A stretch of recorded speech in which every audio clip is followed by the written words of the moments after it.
Welcome to the Sacred Window podcast. I'm your host, Christine Devlin Eck. Here at the Center for Sacred Window Studies, we explore and expand on conscious postpartum care. We navigate the overlap of caring for others and caring for ourselves. We honor the transitions, not only in giving birth, but in being alive. Welcome to the conversation. And I will never be the same again. Hello, welcome to the Sacred Window podcast. I'm Christine. I'm so happy to welcome Susanna Peace Lovell to our space today. Susanna is based in Los Angeles, California. She's a life coach. She's an advocate for disability families. She's an author, speaker, a Reiki practitioner, and she's dedicated to the health and wellness of disability families. This is her lived experience, her calling. Susanna is the author of a book called Your True Self is Enough: Lessons Learned on My Journey Parenting a Child with Autism. And I was really drawn to your story, Susanna, because part of it is, how you began life as a mother and your postpartum journey, which was such a transformational part of your parenting story, but also your story of resilience and learning what you needed to learn and all of the heartache that goes along with that. But to me, it's also just so inspiring and healing to be able to talk together with this communal sort of universal experience of finding ourselves when we're faced with the uncertainty and the heart-wrenching vulnerability that's there when we become parents, and how you've learned to listen and find your true self. And I can feel your presence in this Zoom call. We're on opposite ends of the country, but I feel you and I feel your authenticity. I feel your heart. I feel your commitment to helping people. And so I just want to thank you for that and welcome you to this space. Thank you so much, Christine. I feel the same way. I feel like there is a palpable sort of energy exchange that's happening right now. And I, just as you were speaking and introducing me, I realized, wow, I think that I would not have been so awake to the learnings and the teachings had my life been different, had my motherhood been exactly as I had envisioned it would be, right? So just in this moment right now, I just have to take a pause and just say thank you. I'm so grateful for this. Otherwise, maybe I would be sort of, going through the motions more and numb to life in a way that I feel like I don't have a choice now. You know what I mean? I don't have a choice, right? Yeah. So thank you for that reminder. Oh my gosh, you're so welcome. It's like in the incredible spectrum of sadness and tenderness and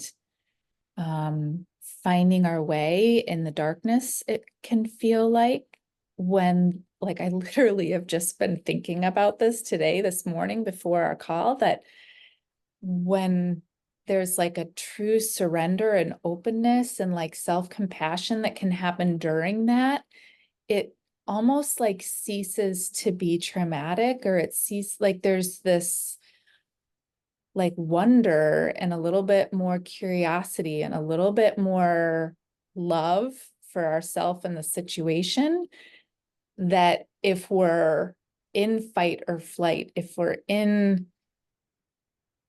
resistance, we can't get that. Yes, that's right. I agree. And it's really, that word resistance is so resonant with me because I am my personality type and my way of being for so long has been someone who just is so interested in controlling things And I feel like, oh, I've been so, blessed with fill in the blank by being able to control this situation. And so that's how I need to keep moving through life. And at some point, which was actually right when I became a mother, actually right when I got pregnant, because my pregnancy journey was another eye-opening experience for me that was unexpected and a surprise for me. It's just, it's just this, I don't know, it's just this beautiful gift that keeps on giving, really. I think that I would, again, I'm so grateful. As uncomfortable and as difficult and as debilitating as this journey has felt for me at times and still does to this day, I do realize and recognize that, I am not meant to be the one in ultimate control. That's not my job.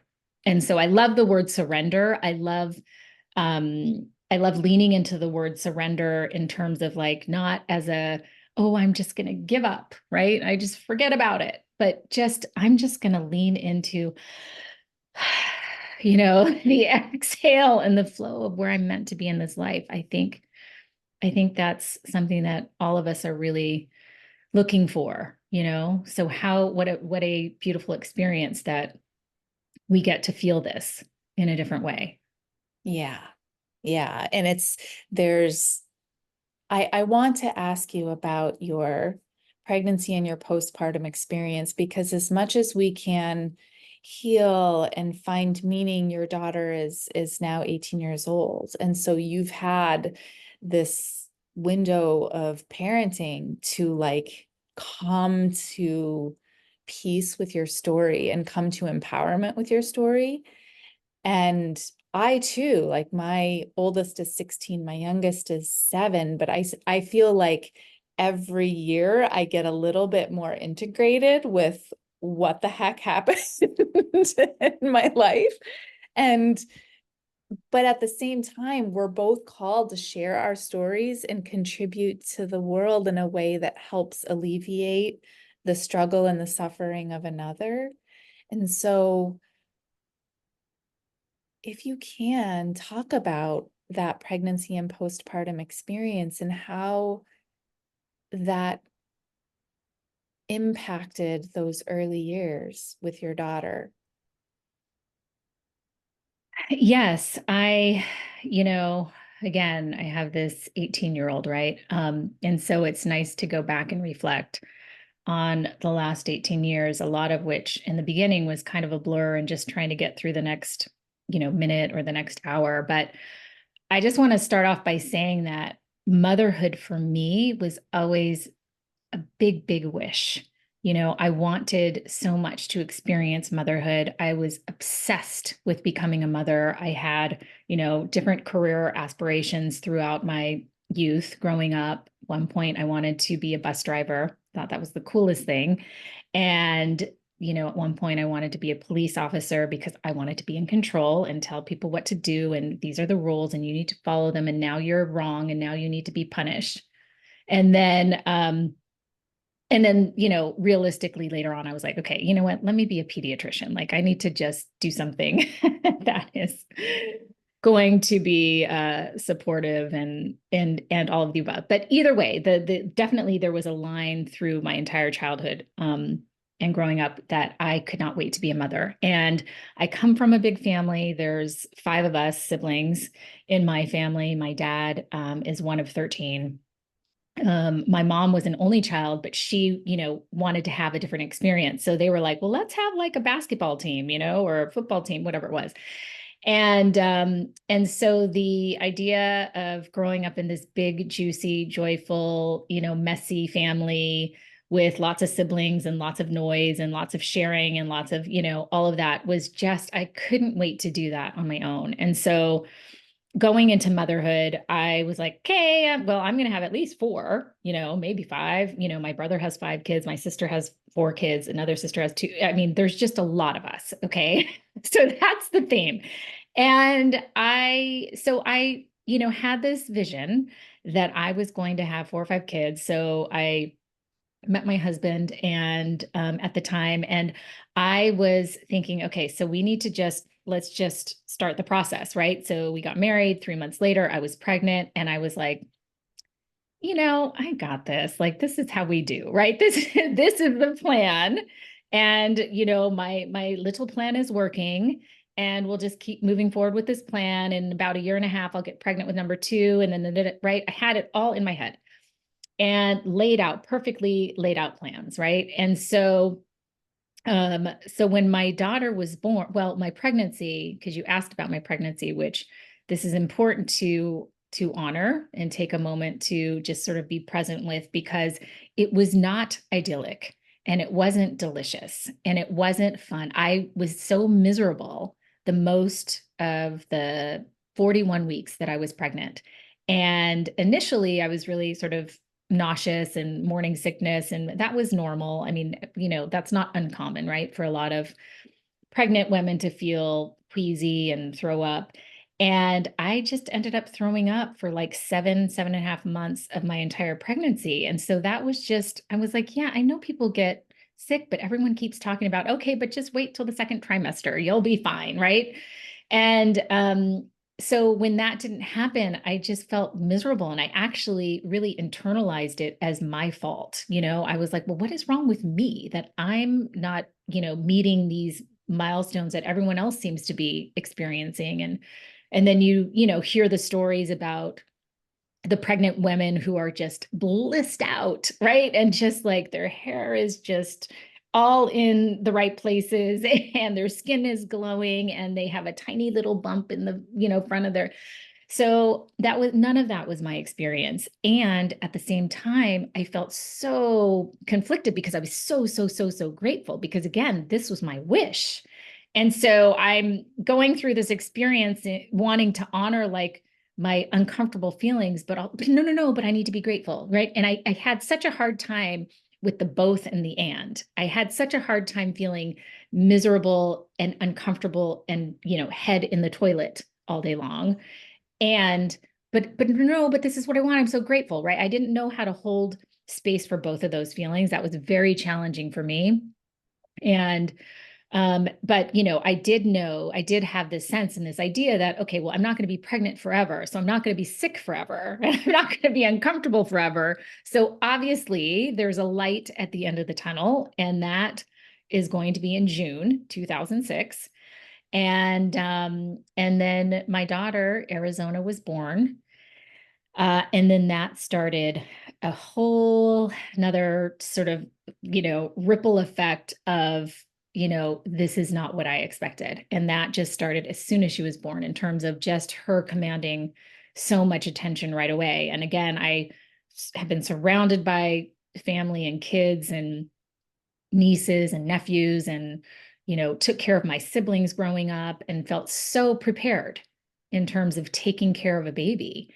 And even this was challenging and difficult for me, because I was, again, thrown for a loop, not my plan. I had a very, very, very fussy child who was uncomfortable and, miserable in her own right for myriad reasons. And that was challenging, again, because I couldn't figure out what was going on, and I didn't know how to fix it. And therefore it must be my fault. Yeah. So, yeah. Do you feel like, looking back, you had an idea about what your healing process would be during the postpartum window? so no, not really, so my cultural background, this is relevant. So my father is Taiwanese. He was an immigrant to this country, came to study at UCLA, get his PhD in math, and then go back to Taiwan. But he met my mother, my American mother, at UCLA, who was studying, doing her undergraduate work. So they met, they fell in love, they got married. In Taiwanese culture and a lot of Asian cultures, there is this period of rest that you have after you have a baby. And it is literally, you stay in bed for 30 days.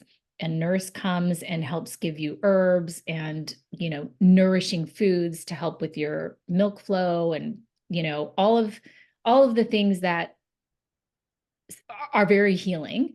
And you're supposed to literally lay in bed, drink, delicious broths, have herbs, rest, feed your baby, bond with your baby. But then you have the nurse who is, by the way, this is very common for everybody. It doesn't matter if you are, your wealth status or, anything like that. It's just, this is what we do. And then after 30 days of rest, so you're sleeping through the night, you're feeding your baby, but the nurse is taking care of everything else, taking care of you. I guess it would be kind of like a present day doula situation. And then at the 30-day marker, you have what's called your full moon celebration to basically introduce the baby. So there isn't any like baby showers. There's nothing ahead of time. It's just we wait the 30 days, mommy rests, everybody rests, and then present the baby. Okay. But I had my baby here in Los Angeles and I didn't have that. Of course, there are ways to set up that here with Chinese nurses and everything else, but I didn't do that because, I just didn't think about it. Right. And also, my mother's American. She didn't have that process when she had the five of us. So I just was like, okay, no, all good. This is fine. I'm just gonna, whatever, I'll have my mom come help me for the first week. My husband can, take a week off or at least work from home for a week. And this is before remote work was really a thing. And so that was sort of my only plan ahead of time. And, but then after a week, my husband went back to work and my mom left. So I was, and I remember literally like at the front door holding my crying baby. And, my husband goes to work and my mom is taking off. And I was just sobbing at the doorstep, sobbing. And I was like, what am I supposed to do now? I'm not sure. Yeah. It's so heavy. And I totally, as you're speaking, I'm remembering that feeling of helplessness because that support plan was pretty much the exact support plan that I had that first time. And that's not enough, but we don't know that. And we don't, there's no expectation that we're going to have anything beyond that. And so, that's one of the main reasons we're here doing what we do, isn't it? Mm-hmm. Yeah, I mean, the things we know now, right? It's like, I don't know. We just, I think, I don't know. I think we just go with it and we don't want to complain and we want to be so grateful. That's the thing. It's like, but I'm so grateful. Oh, okay. But I tore so horribly when I was delivering my daughter that there were stitches everywhere and I couldn't sit, right? I had hemorrhoids. I mean, it was a very, pretty picture down there, right?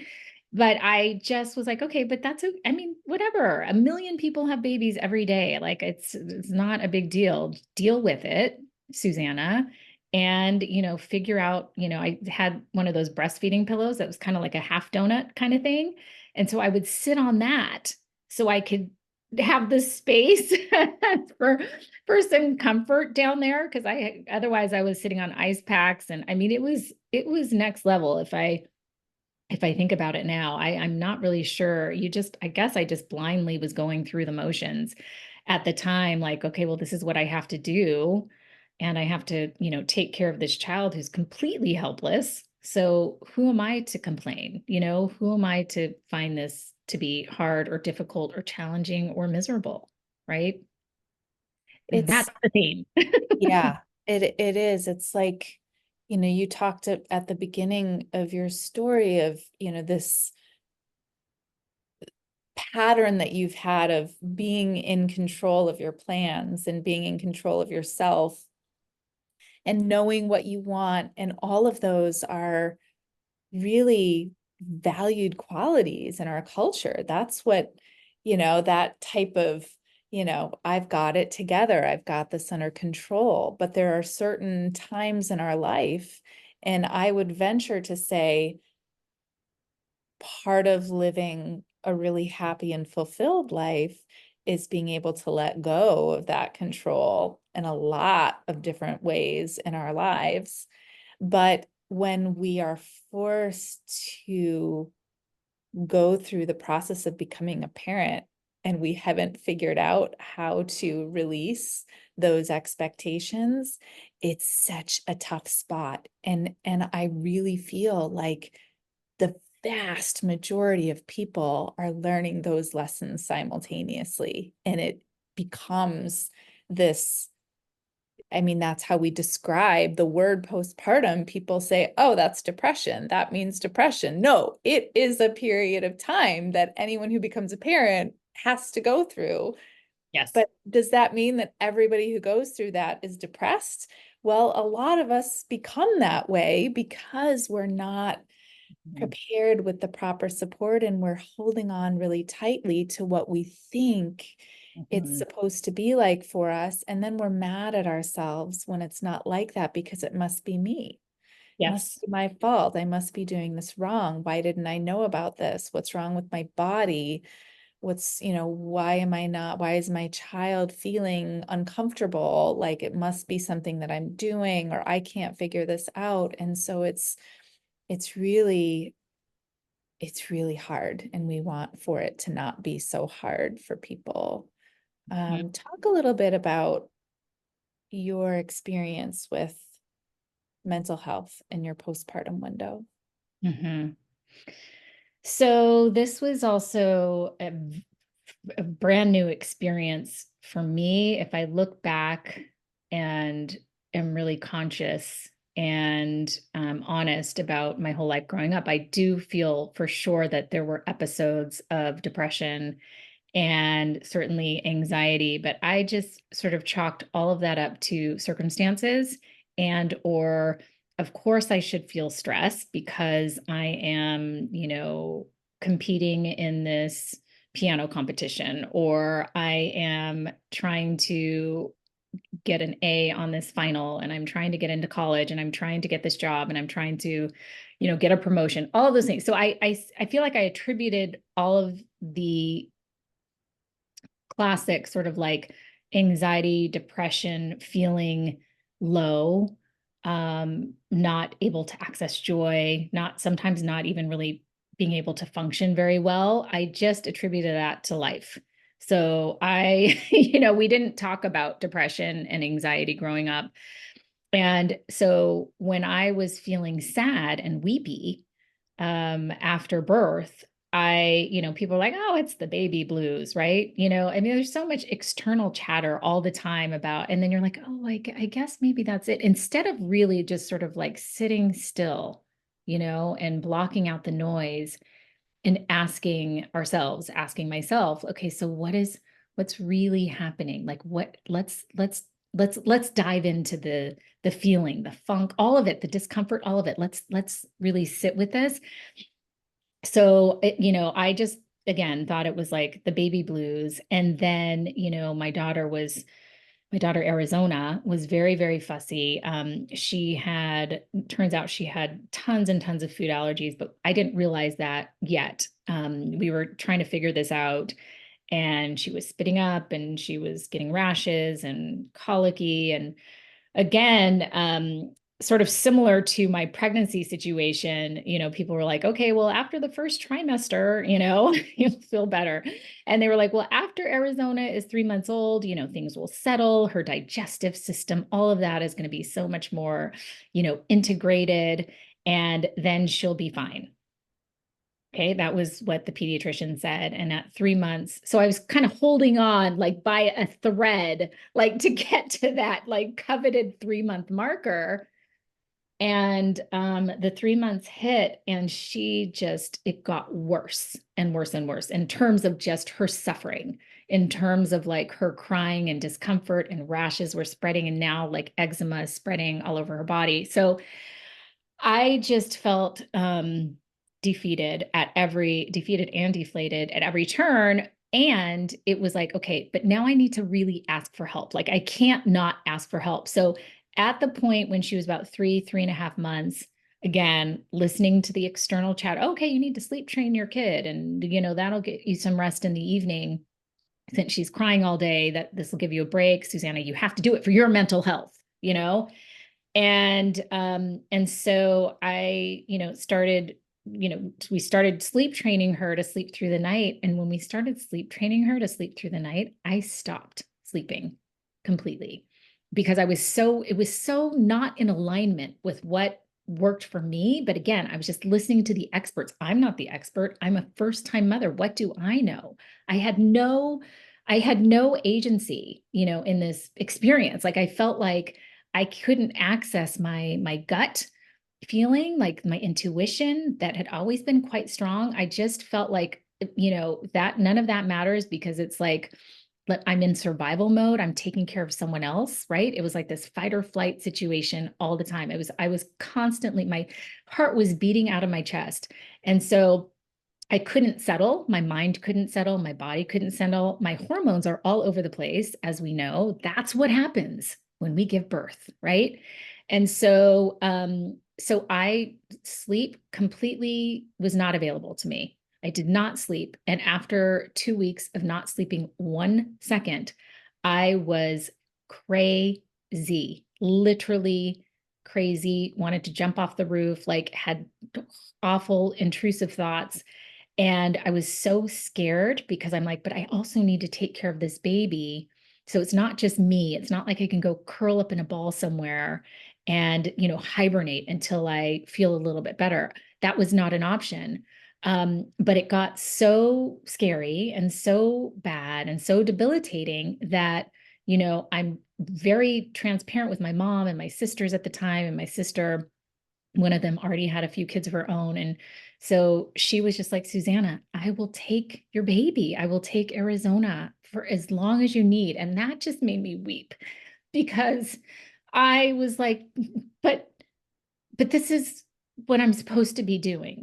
I felt again, like such a failure. And at the same time, I couldn't even receive the help. You know what I mean? I couldn't even, first of all, it was very challenging to even say out loud, I'm struggling, as someone who's always been, seen as the capable Susanna, right? I can figure things. Susanna can figure it out. She's got it. So, anyhow, not sleeping, horrible depression. I do remember going to see this holistic chiropractor at the time and just leaning into all of every possible tool that I could use to get me through another minute. And he provided a mantra for me to repeat over and over and over again. I am ready, willing, and able to receive restful, rejuvenating, peaceful sleep. And I must have repeated that like 900 times in a row. And I eventually fell asleep on my own for the first time in 2 weeks at like 4 a.m. And then at 6 a.m., I woke up because it was time for it. Arizona woke up and it was time to start the day. But those 2 hours, I felt so like, I just felt like so successful. I was like, oh my goodness, I was able to fall asleep on my own. And literally before I'd gone to sleep the night before, I'd said to myself, if I do not sleep again this night, I am going to the hospital. I'm checking myself into a hospital. My mom and this one sister of mine, they're going to take care of Arizona and it's going to be okay. And I'll go to the hospital and I'll have them put an IV drip of something that can help me sleep. I mean, I really had it all thought out. But when I slept for the 2 hours, I was like, okay, well, no worries. Never mind. I got it. Right. I can figure it out. And so I never leaned into the full, access I had to what could have been a very restorative plan for me. If I really think about it, that would have been, so helpful in a million different ways. Just in terms of me receiving help from my mom and then my sister and being able to continue to ask for help in the future, which by the way, is still very hard for me. So yeah, I was so depressed. And that's when it was like almost rock bottom. And that's when I started reaching out to my doctors and asking them for support and guidance in this very, very unfamiliar space for me. Susanna, thank you so much for sharing that really hard story. It's it's so interesting to me that, we get to this bottom that is unsustainable any longer. And really, it's like a glimmer of hope becomes that lifeline. And I could see you in that moment, like waking up after like 2 hours, like there's hope. And Yes. that's what gave you, we cling to that hope. And I almost see like you had trust in yourself, even if you still needed help. I see Mhm. this story, I see in that moment that you knew there was hope. And thank you for sharing that. Yeah. Yeah. You're welcome.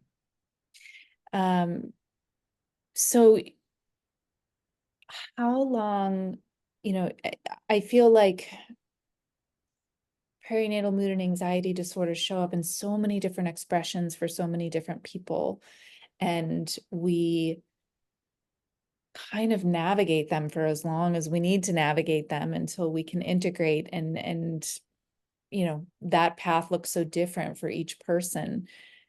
For you, as you're raising your daughter, I love how, at the beginning, maybe even before we hit record here, you mentioned this idea of like these parallel journeys, your daughter and her journey, and you and your journey. But I feel like there's this third journey, which is the two of you together, learning Mm. how to be together and how to rely on each other and learn from each other.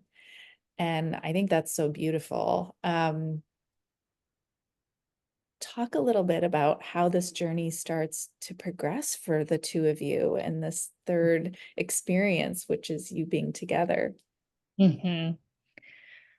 Oh, Christine. So this is so healing and supportive for me to talk about. I feel like in the moments, especially in the very beginning of motherhood, it was all a blur. I feel like I was just attempting to survive. Sorry, like not even surviving really. Like survival was a feat. So most days back then, it was like, okay, how can I get to 9 a.m. for the first nap, right?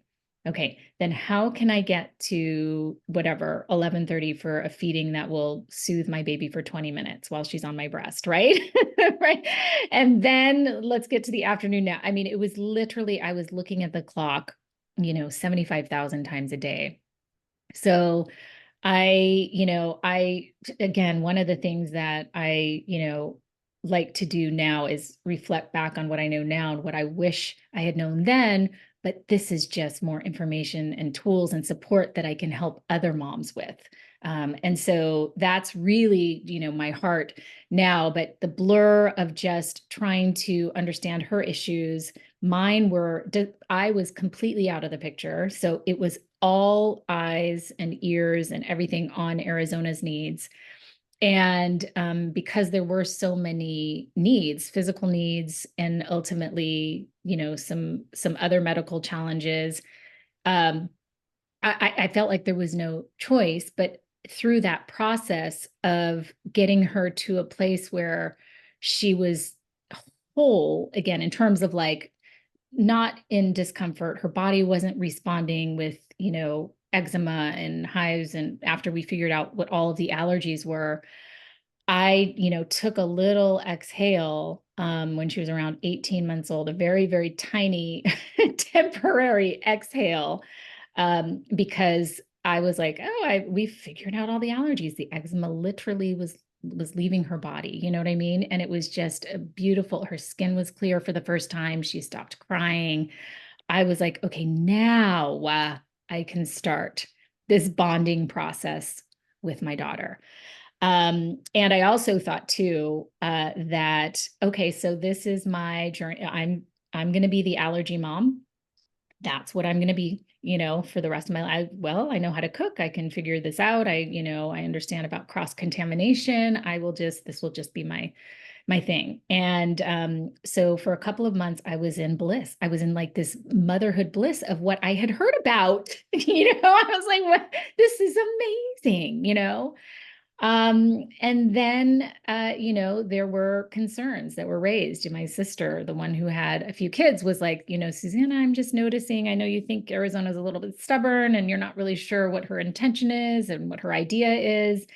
And, I really think there's something else going on here, in terms of her development. And I was like, like the life sucked out of me again. And at this point, though, I was able to sort of access my mommy gut. And I was like, she's right. There is something different about Arizona, and I can't put my finger on it.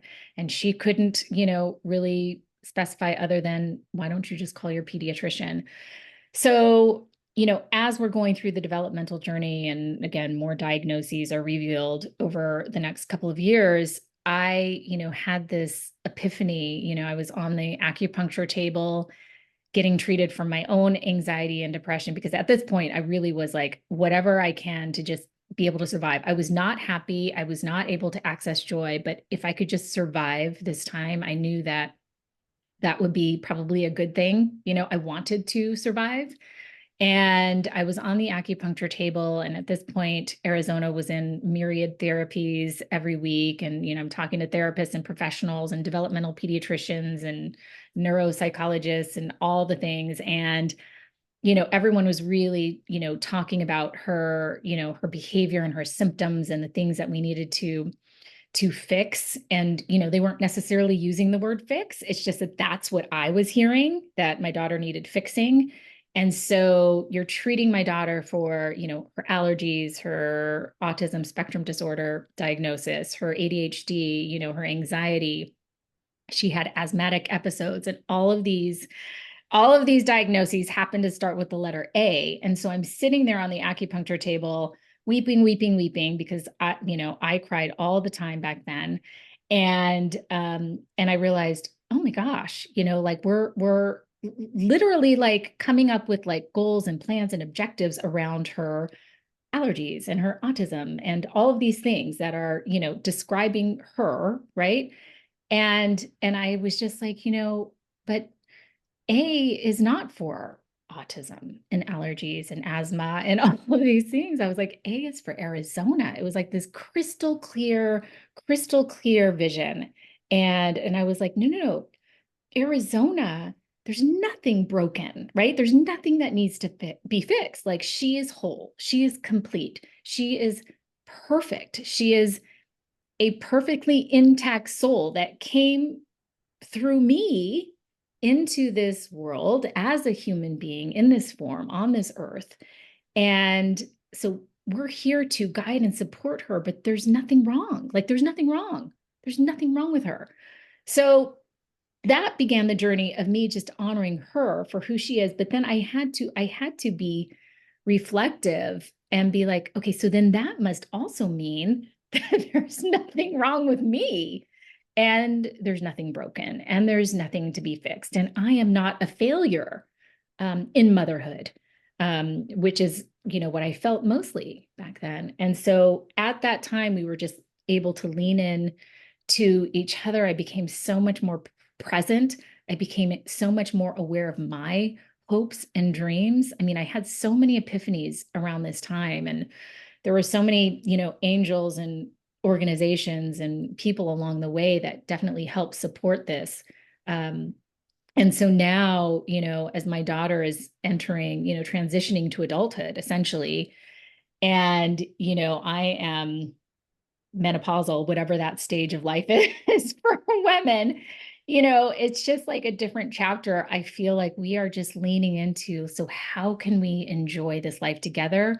How can we create a thriving life together and separately, like honoring each other as individuals? A lot of things are the same and a lot of things are different. What's calming and regulatory for her, which is very loud K-pop music and other music, is not regulatory and calming for me. So we have to adjust and honor. We talk about our feelings all the time, maybe sometimes a little bit too much, but there's no suppression. There is just space for expression, and nothing is wrong. You're not good, you're not bad, you're not in trouble. Let's talk about it. So that has been the most beautiful experience of my life. And I feel like, I will have no regrets. I will have no regrets in this lifetime as a mother to Arizona. Oh, Susanna, oh my gosh, that epiphany at the acupuncturist where you realize that it's like that clash of the labels and the systems that are designed to work for a certain personality type or a certain capability level. And it's that crushing realization that why does my child, or why do I have to change in order to work well in this system? It's crushing. It's crushing. And Yes. what I see from your story, or what I sense, is that like you saw past that like creation that was outside of you, this like construct, Yes. and you saw the perfection of your daughter, who is her own perfect being, and you who are your own perfect being, and you can just be.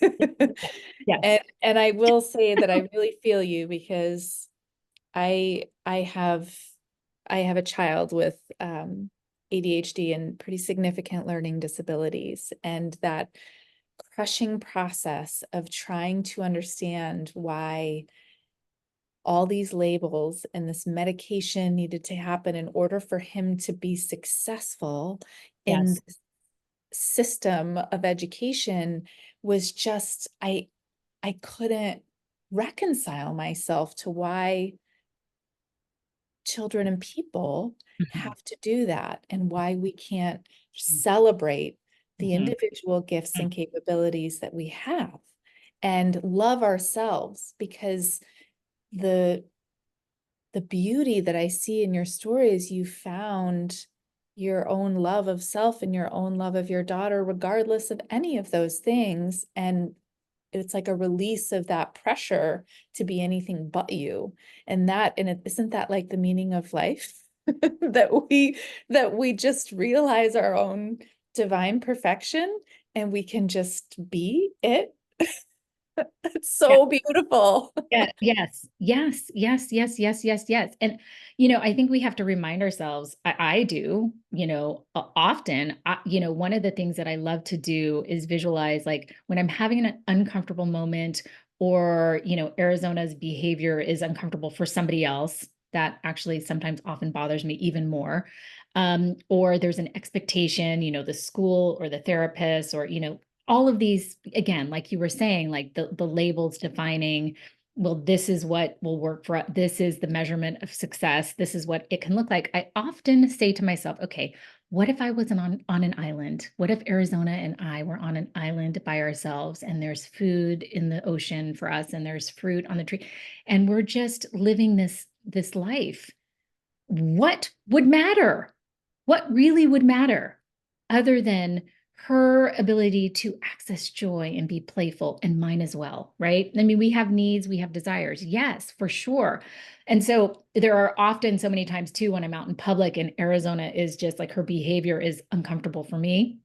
And, she's asking too many questions that are maybe borderline inappropriate to random strangers. And I'm just like, cringe, cringe. And again, I'm just like, and so what if we were somewhere else? What if there were different rules? What if there, maybe this is it, so many times I'm like, this is not my lesson. This is Arizona's lesson. It's that person that she's interacting with, you know, energy exchange. I'm going to just take a step back, and I'm going to make sure that she's safe and doesn't run into the street or whatever. But it is constant.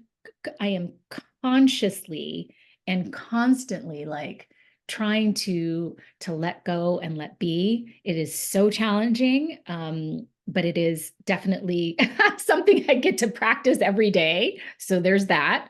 Uh, But yeah, I just wish for us to just be so unencumbered, by all of the rules and all of the shoulds and this is what it should look like. I mean, there's too much of that already. It's too toxic for us. It's unsustainable. It's a killer of joy. It's like a life thief. Um, so that's what I wish for all of us, and I do believe that that's something that is available to each and every one of us on this planet, regardless of our situation and circumstance and, challenges and hardships. I do believe that. I absolutely wholeheartedly believe that. So, that is my continued intention with Arizona, to enjoy, the moments, to honor when it's hard, and to say, yeah, it's perfectly understandable why it is, and to exercise more self-compassion and, leave the judging away, that I often point toward myself, and just be so grateful for the moments that feel really juicy. It is such a practice to like catch ourselves when we're putting a self-judgment on ourselves, or we're feeling uncomfortable because we can tell somebody else might feel uncomfortable. But I get this sense, when you're around people who, it's almost just like subtly, they are so settled in Mm. themselves, and it radiates out. It's like they become almost like a little beacon for like how to handle something. So I could see you, I'm getting this like visualization of you sort of out in the world with your daughter and being that, like helping other people understand how to be at peace with all the different neurodivergencies that we all Mhm. have, and that everybody's got their own way of needing to communicate or to receive communication. And so when it's almost like you get this beautiful opportunity to help others learn about themselves and about how to just be themselves in the world through the way that you're parenting your daughter through this world. It's pretty amazing. Yeah, no, it's exactly the opportunity. And also, by the way, it's a relief, right? I don't have to be in control all the time. I don't have to make things look a certain way. That is a relief. I am going to give a big exhale on that, and the ability to also come across other beings in the space and time, and realizing, I don't know. I don't think that maybe that person was trying to be rude to me, and or maybe they're just very literal. I don't know. Like I really have my view has become so expansive. My experience has become richer, in terms of, being a human being on this earth, as we were talking about before. And I, I'm here for it. And I really am really trying to also like have the most amazingly juicy, joyful experience on this earth, the best possible experience I can. And I think that's available for all of us as well. How did you get into Reiki healing? And I've also trained in Reiki, but I just think that the the energetic healing modalities are so key in terms of, I mean, health in general, but particularly mental, emotional, spiritual health. It cannot be it's just, it's so impactful. And so I'm curious how you got into that and how you have experienced that personally for yourself and your daughter. I practice on my kids all the time, whether they Oh, know yeah. it or not. It's amazing. I No, I love this. I mean, well, Reiki is just, universal life energy. To me, it's, everything is really, energy and intention if we sort of like break it down. But I was searching for anything that could help me with my anxiety and my depression. This was postpartum. And so I'd always, had a strong affinity to sort of Eastern medicine, et cetera. I, grew up, again, in a Taiwanese household, but I was 10 experiencing debilitating migraines. And so my dad was like, we're going to the acupuncturist, and this was before it was like this hip, cool thing to do. I'm like in a, older office with the, lots of smelly herbs and an old man sticking needles in me. And I was like, what am I doing? So, but that was really helpful for me. So, I was like, okay, noted. And so I've done acupuncture throughout, and I was getting treated for acupuncture when I had my epiphany for anxiety and depression. And my older sibling at the time was also, telling me about this Reiki thing. And I was like, oh, okay, that sounds great. To me, it was almost like I could visualize it as like acupuncture, but without the needles. Like that's what it felt like for me. And so that felt very like, proven and not too woo woo, but like, just, I don't know. It just, for some reason that was good for my brain to wrap my head around it. But I just leaned into it. I was like, listen, okay, I'll go do some sessions. And I had this amazing practitioner, Beth.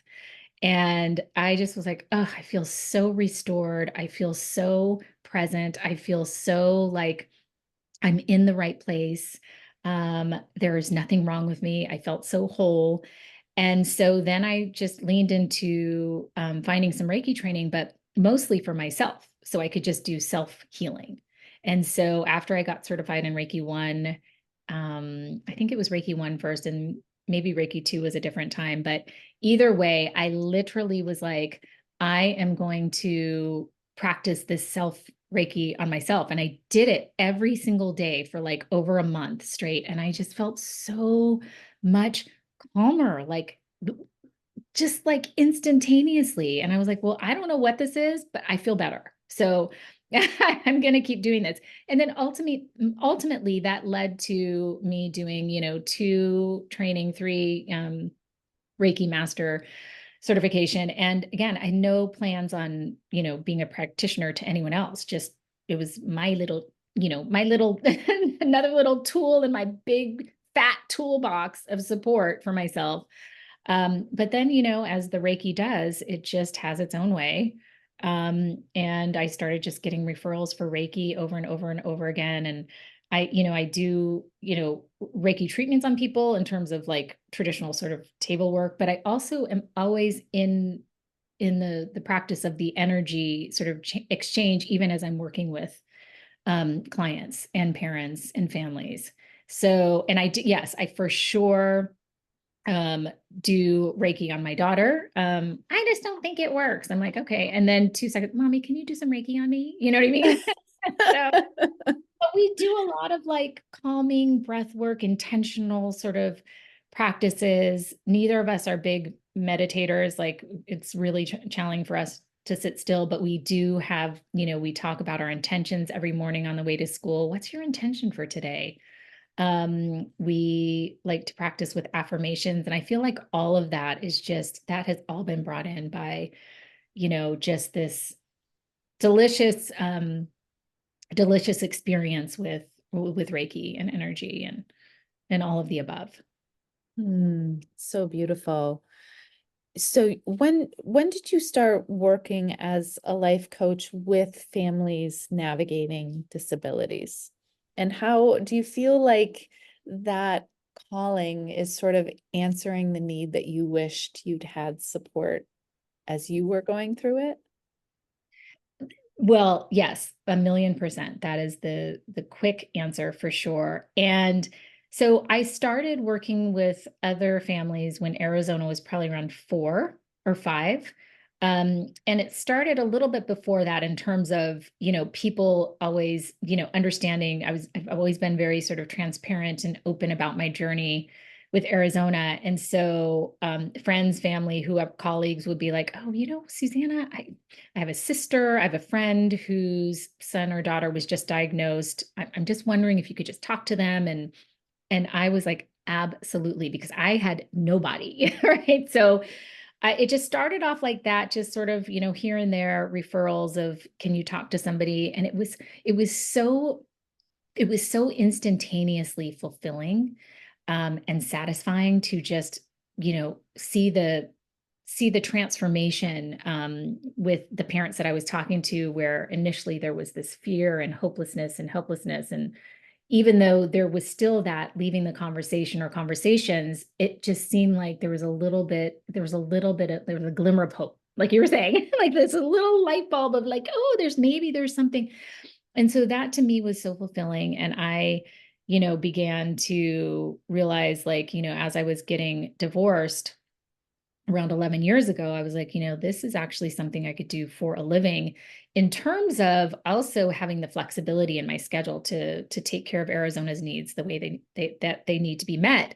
And so yeah, so it just, my business sort of started flourishing from there. And then I started doing, speaking engagements and workshops and retreats, and it just felt so in alignment. And yes, in terms of like me practicing this work, I mean, for sure, I believe that we teach what we most need to learn, and this is just an ongoing lesson for me in this lifetime. And so when I published my first book, which is definitely memoir, it's also meant to be a little bit of a guidebook as well. So at the end of each chapter, I have a little truth corner and little tips of like what I know now that I wish I had known then. Nothing like crazy or deep or philosophical, but just like little tiny simple reminders of whatever, and I realized that as I was writing this book, it's taken on so many different iterations. Initially, it was like this 300-page tome of just me dumping all of my feelings, and very cathartic for sure. And then as time went on, and as Arizona got older and realized that, I'm writing about her as well, we had to talk about it, what felt comfortable for her. And, so she ended up writing the foreword. And I think that made her feel like, okay, I have something to say here. And this is what I want the readers of my mom's story to know before you start going into this journey. And, so yeah, so I just feel like for sure, I am 100% in purpose. I feel like so connected to center. I like, it's so energizing to work with other families and to just, even as I can see them physically like exhaling or surrendering or just being like smiling, like everything's going to be okay. Yeah. Everything is going to be okay. And that's it. And that's, it's really just my story, but it's my ongoing story. And things are shifting, as you know, as a mother, right? You have 4 boys, 4 different personalities, 4 different needs, like, and then there are stages in all of the needs. There are chapters, and of all of a sudden, puberty sets in, and then there's a whole nother thing. And then you have like, the high school culture. I mean, it's just, there's a lot, right? So Yeah. Yeah. And then there's us, as individuals, and then there's partners, and then there's, all of the things that shift and change and evolve. And to be able to, I think, view the hard parts of our life with at least like a little bit of a safe perspective that it's going to be okay. It's yes, going to be okay. And yes. this is part of it, but this does not define the journey. This is part of it.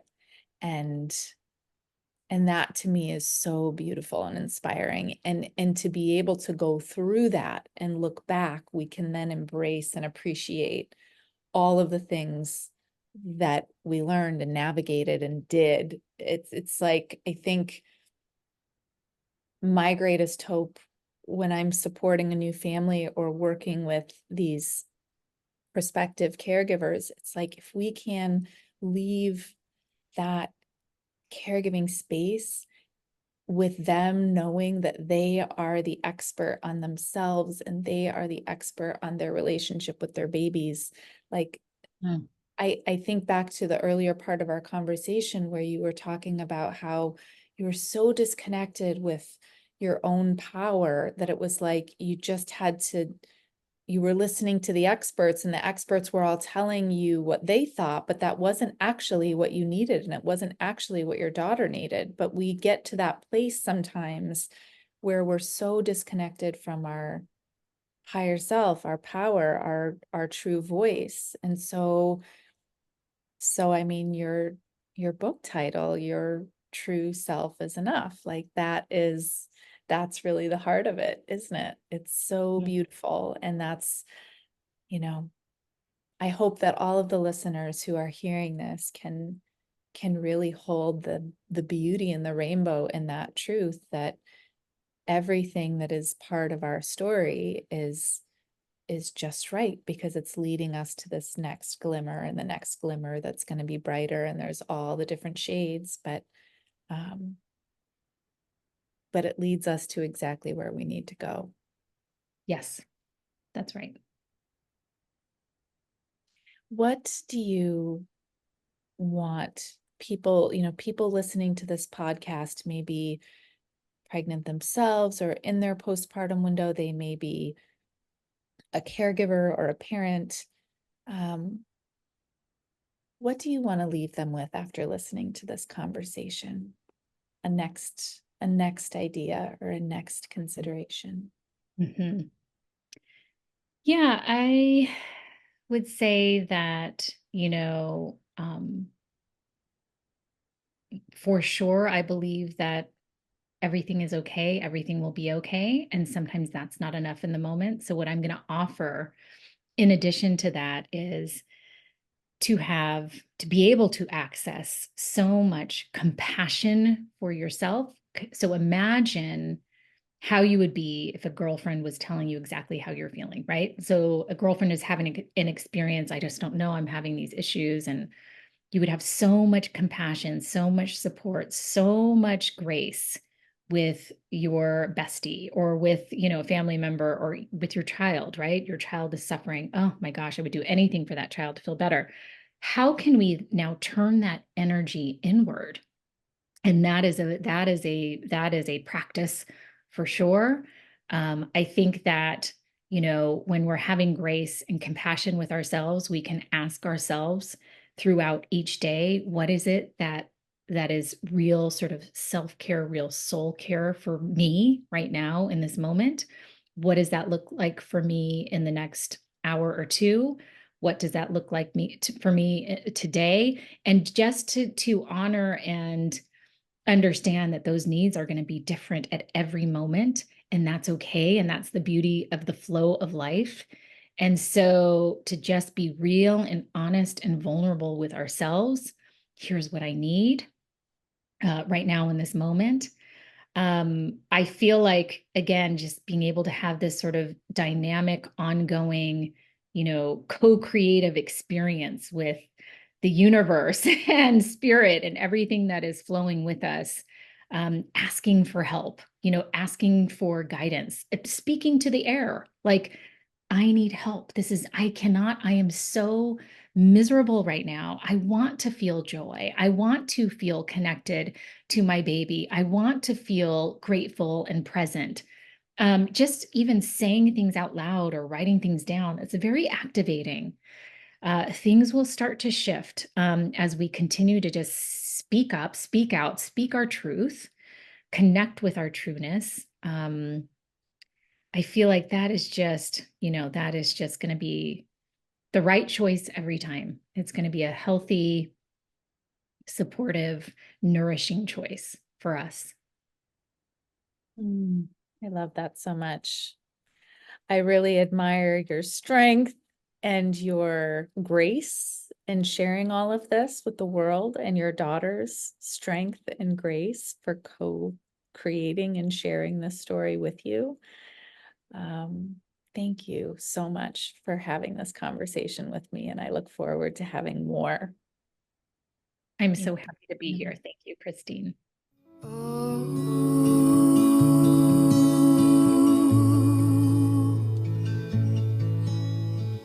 Shanti,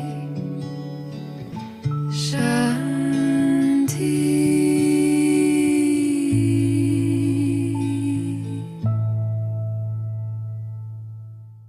The Sacred Window podcast is brought to you by the Center for Sacred Window Studies. You can visit us to find out more about our online training and mentoring programs, plus resources and products for and about the sacred postpartum window at www.sacredwindowstudies.com. And our music is written and performed by Sarah Emmett. You can hear more of Sarah's music by visiting www.sarahemmett.bandcamp.com.